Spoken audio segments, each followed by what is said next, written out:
ప్రియ సోదరీ సోదరులారా, మీకందరికీ ప్రభు అయిన యేసుక్రీస్తు వారి నామమున శుభం. మన వాక్య పాఠ్య భాగం ప్రకటన గ్రంథం 7వ అధ్యాయం 9 నుండి 14వ వచనం వరకు సావధానంగా వినండి. అటు తరువాత నేను చూడగా, ఇదిగో, ప్రతి జనములో నుండి, ప్రతి వంశములో నుండి, ప్రజలలో నుండి, ఆయా భాషలు మాట్లాడే వారిలో నుండి వచ్చి ఎవడునూ లెక్కింపజాలని ఒక గొప్ప సమూహము కనపడింది. వారు తెల్లని వస్త్రములు ధరించుకొన్నవారై ఖర్జూరపు మట్టలు చేతపట్టుకొని సింహాసనము ఎదుటను గొర్రెపిల్ల ఎదుటను నిలువబడి, సింహాసనాసీనుడైన మా దేవునికిని గొర్రెపిల్లకును మా రక్షణకై స్తోత్రము అని మహాశబ్దముతో ఎలుగెత్తి చెప్పారు. దేవదూతలందరూ సింహాసనము చుట్టూ, పెద్దల చుట్టూ, ఆ 4 జీవుల చుట్టూ నిలువబడి ఉన్నారు. వారు సింహాసనము ఎదుట సాష్టాంగపడి దేవునికి నమస్కారము చేస్తూ అన్నారు, ఆమేన్. యుగయుగముల వరకు మా దేవునికి స్తోత్రము, మహిమయు, జ్ఞానమును, కృతజ్ఞతాస్తుతి, ఘనత, శక్తి, బలము కలుగునుగాక. ఆమేన్. పెద్దలలో ఒకడు నన్నడిగాడు, తెల్లని వస్త్రములు ధరించుకొని ఉన్న వీరెవరు?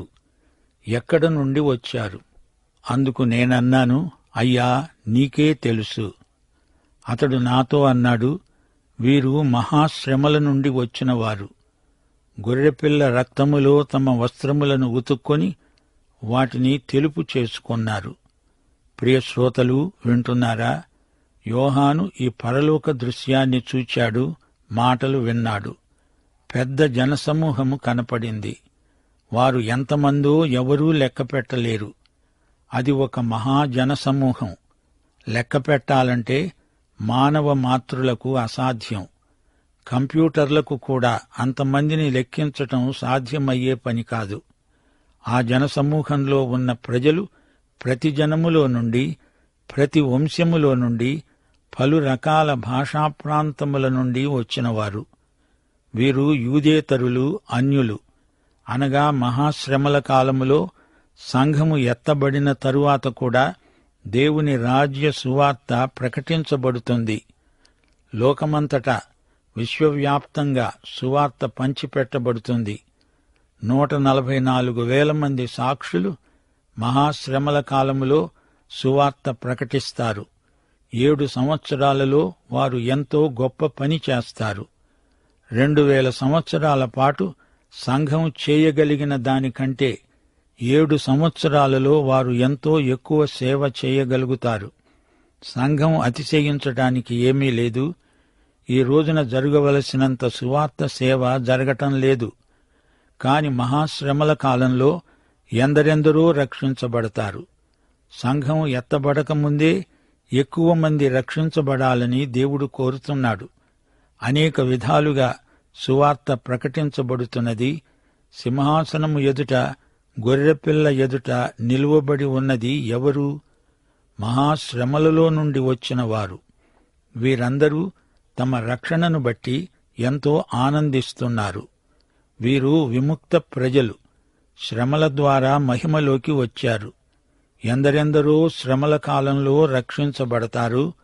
వీరు సువార్త కోసం ప్రభువును బట్టి హతసాక్షులైన వారు. అంతము వరకు ప్రభువుకు నమ్మకంగా ఉన్నవారు.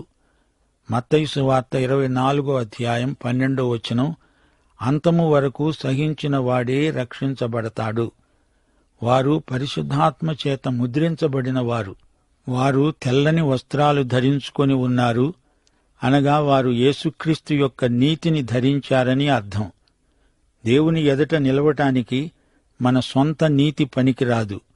స్వనీతి మురికి గుడ్డలతో సమానం. మురికి బట్టలు వేసుకుని ఎవడూ దేవుని సన్నిధిలో నిలువలేడు.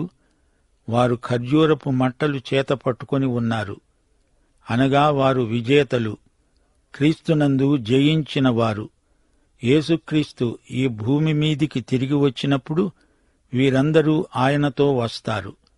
ఒకసారి యేసుప్రభువు గాడిదనెక్కి యెరూషలేములో ప్రవేశించాడు. అసలు అది విజయ ప్రవేశం కాదు.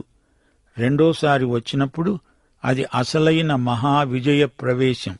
శ్రమలలో రక్షించబడిన మహాజన సమూహము ఆయనతో ఉండి జయధ్వానాలు చేస్తారు. ప్రభువు తిరిగి వచ్చినప్పుడు మహాశ్రమలలో హతసాక్షులైన వారు మొదటి పునరుత్థానంలో పాల్గొంటారు. పరలోకంలో వీరందరూ కలిసి ప్రభువును స్తుతిస్తున్నారు.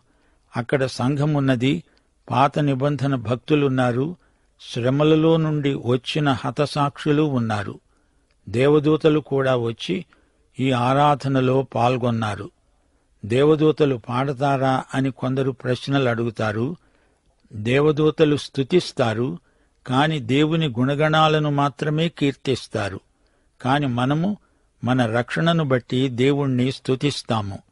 ఒక పాపి రక్షించబడి దేవుణ్ణి స్తుతించిన అనుభవం దేవదూతలకు ఉండదు.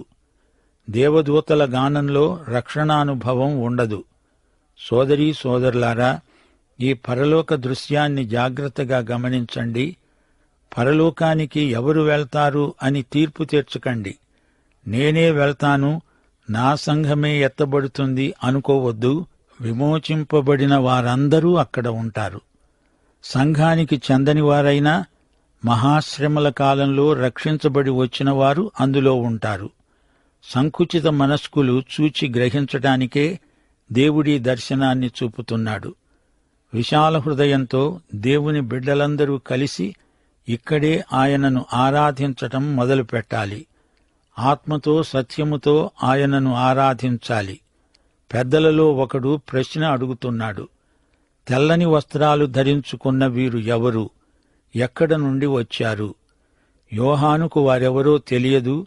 ఆ పెద్ద తానే జవాబు చెప్పాడు. వీరు మహాశ్రమలలో నుండి వచ్చిన వారు. వీరు సంఘమునకు చెందినవారు కారు. మహాశ్రమలలో నుండి వచ్చిన సమూహం. సంఘం మహాశ్రమల కాలంలో భూమి మీద ఉండదు. ఎత్తబడి పరలోకంలో ప్రభువుతో ఉంది. అయితే ఈ తెల్లని వస్త్రములు ధరించిన గుంపు లోకములోని జాతులన్నిటి నుండి వచ్చినవారు, అనేక భాషా ప్రాంతాల నుండి వచ్చారు. లోకములోని ప్రజలు రెండే రెండు వర్గాలు, రక్షించబడినవారు, రక్షించబడనివారు. 1 కొరింథీ 10:32 పౌలు లోకమంతటినీ 3 వర్గాలుగా విభజిస్తున్నాడు. యూదులు, అన్యులు, దేవుని సంఘము.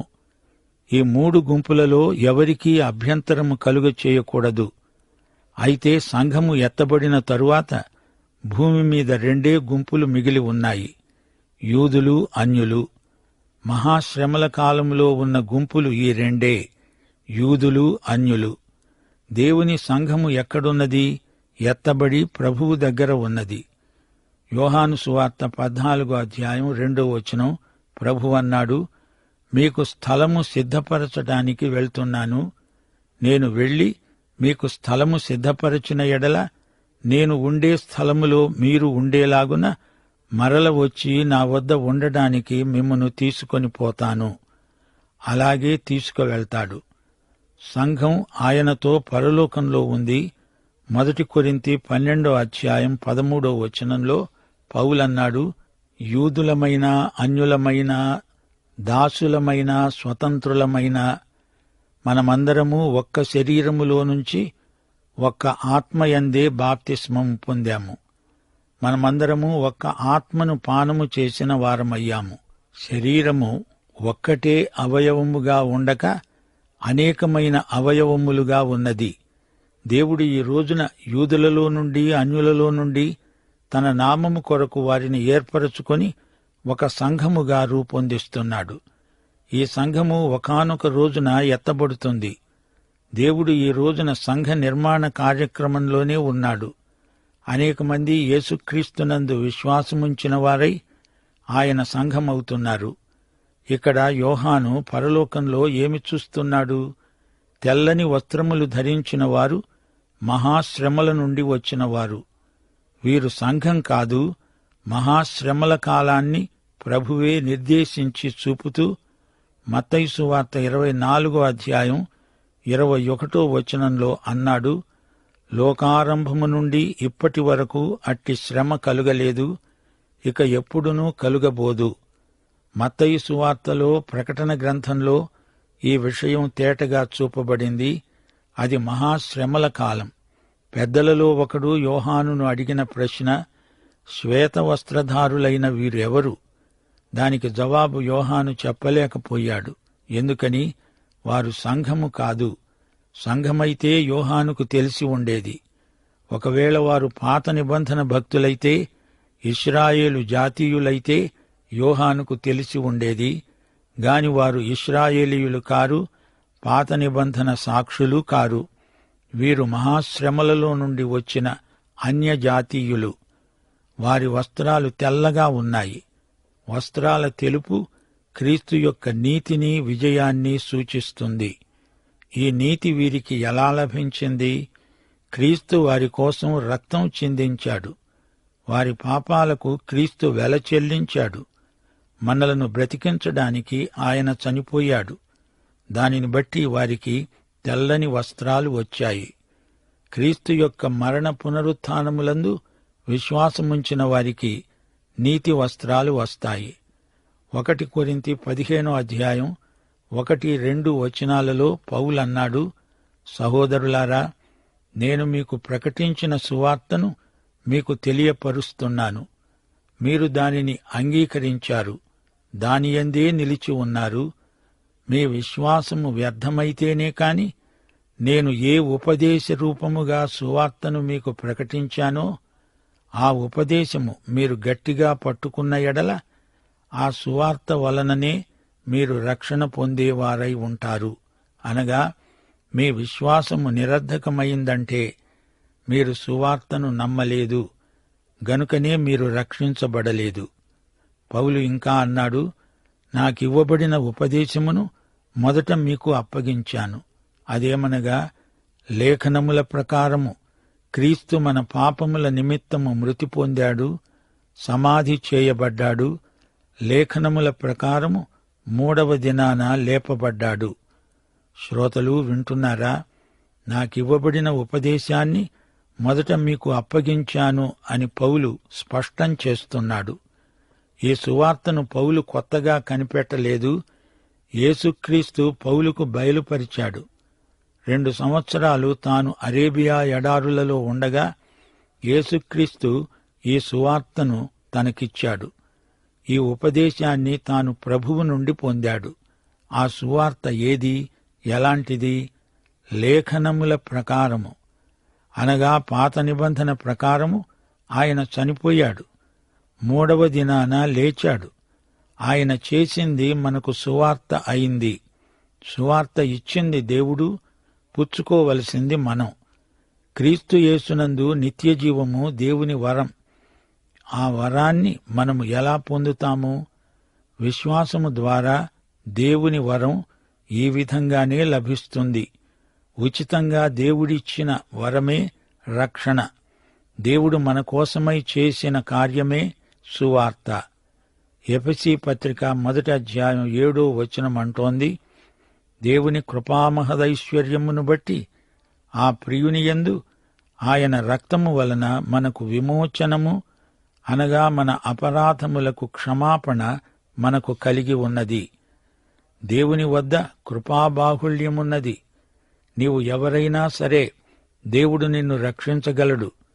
నీవు ఎంత ఘోర పాపివైనా దేవుడు నిన్ను రక్షిస్తాడు. ప్రియ శ్రోతలు, గ్రహించండి, యోహాను చూచిన ఈ సమూహం తెల్లని వస్త్రములు ధరించిన వారు. వీరు సంఘానికి చెందిన వారు కారు.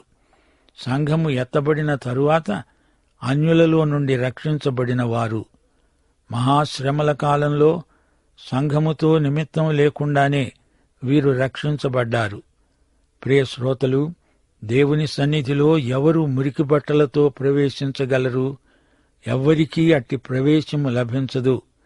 యెషయా 64:6 మా నీతిక్రియలన్నీ మురికి గుడ్డవలె అయ్యాయి. జకర్యా 3:1-5 వరకు యెహోషువ మలిన వస్త్రములు ధరించిన వాడై నిలువబడి ఉండగా దేవుడన్నాడు, ఇతని మైల బట్టలు తీసివేయండి, నేను అతని దోషమును పరిహరించి ప్రశస్తమైన వస్త్రములతో అతణ్ణి అలంకరిస్తున్నాను. మోషే ధర్మశాస్త్రము దేవుని వద్ద నుండి స్వీకరించే సందర్భంలో అన్నాడు, మీ బట్టలు ఉతుక్కోండి, మిమ్ములను మీరు పవిత్రపరచుకోండి. మోషే పర్వతము నుండి ప్రజల వద్దకు దిగివచ్చి ప్రజలను పరిశుద్ధపరిచాడు. వారు తమ బట్టలు ఉతుక్కున్నారు. దావీదు 51వ కీర్తనలో చేసిన ప్రార్థన, దేవా, నా అతిక్రమమును తుడిచివెయ్యి, నా దోషము పోయేటట్లు నన్ను బాగా కడుగు, నన్ను పవిత్రపరచు. నేను పవిత్రుడనగునట్లు హిస్సోపుతో నా పాపములు పరిహరించు. హిమము కంటే నేను తెల్లగా ఉండునట్లు నీవు నన్ను కడుగు. అపొస్తలుడైన పౌలు 1 కొరింథీ 6వ అధ్యాయం 11వ వచనంలో అన్నాడు, ప్రభువైన యేసుక్రీస్తు నామమున మన దేవుని ఆత్మయందు మీరు కడుగబడి పరిశుద్ధపరచబడిన వారై నీతిమంతులుగా తీర్చబడ్డారు. యోహాను చూచిన ఆ ప్రజలు తమ బట్టలను గొర్రెపిల్ల రక్తములో ఉతుక్కున్నారు, వాటిని తెలుపు చేసుకున్నారు. యేసుక్రీస్తు రక్తము మనలను పవిత్రీకరిస్తుంది. యేసుక్రీస్తు మరణం మనకు నీతిమత్వాన్ని ప్రసాదించింది. యేసు రక్తము ఆయన జీవమును ఆయన మరణమును సూచిస్తుంది. ప్రతి పాపము నుండి మనలను శుద్ధి చేస్తుంది. యేసు రక్తం మన పాపములకు శాంతికరం. ఆయన రక్తము వల్ల మనము నీతిమంతులమైనాము. యేసు రక్తము మనకు విమోచన క్రయం. 1 పేతురు 1వ అధ్యాయం 19వ వచనం, అమూల్యమైన రక్తము చేత, అనగా నిర్దోషమును నిష్కళంకము అయిన గొర్రెపిల్ల వంటి క్రీస్తు రక్తము చేత మనము విమోచింపబడ్డాము. యేసు రక్తము వల్లనే మనము దేవునితో సమాధానము కలిగి ఉన్నాము. హెబ్రీ పత్రిక 9వ అధ్యాయం 14వ వచనం అంటోంది, నిత్యుడైన ఆత్మ ద్వారా తనను తాను దేవునికి నిర్దోషినిగా అర్పించుకొనిన క్రీస్తు యొక్క రక్తము నిర్జీవ క్రియలను విడిచి జీవము గల దేవుని సేవించడానికి మన మనస్సాక్షిని ఎంతో ఎక్కువగా శుద్ధి చేస్తుంది. గొర్రెపిల్ల యొక్క రక్తములో తమ వస్త్రములు ఉతుక్కొన్నప్పుడు అవి తెల్లనివి అయ్యాయి. తెలుపు విజయాన్ని సూచిస్తున్నది. తెలుపు పరిశుద్ధతకు గుర్తు. యేసు రక్తము శక్తిభరితమైనది. యేసుక్రీస్తు రక్తము ద్వారా మనకు పరిశుద్ధత, విజయము ప్రాప్తిస్తాయి. యేసు రక్తం శిలువ మీద మన కొరకై కార్చబడింది. అయితే పాపి అయిన మానవుడు ఆ రక్తాన్ని వినియోగించుకోవాలి. యేసు బలియాగాన్ని వ్యక్తిగతంగా అన్వయించుకోవాలి. యేసుక్రీస్తు తన కోసమే చనిపోయాడని, తనకు రక్తదానం చేశాడని నమ్మాలి. అప్పుడే పాపి పరిశుద్ధుడు కాగలడు. ప్రియ శ్రోతలు, తెల్లని వస్త్రములు ధరించుకొన్న వీరెవరో యోహానుకు తెలియచేయబడింది. వారు దేవునికి స్తుతులు సమర్పిస్తున్నారు. దేవునికి స్తుతి, మహిమ, జ్ఞానము, ఘనత, కృతజ్ఞత, శక్తి అని చెప్పి దేవునికి నమస్కారం చేస్తున్నారు. ఇది ఎంతో ఆకర్షణీయమైన దృశ్యం. తెల్లని వస్త్రములు ధరించుకున్న వీరు మహాశ్రమల నుండి వచ్చిన వారు. సంఘం ఎత్తబడిన తరువాత రక్షించబడిన వారు. దేవునికి స్తోత్రం. పాఠం ఇంతటితో సమాప్తం. యేసుక్రీస్తు వారి దివ్యకృప, తండ్రి అయిన దేవుని పరమ ప్రేమ, పరిశుద్ధాత్మ యొక్క అన్యోన్య నిత్య సహవాసము మనకందరికీ సదాకాలము తోడై ఉండునుగాక. ఆమేన్.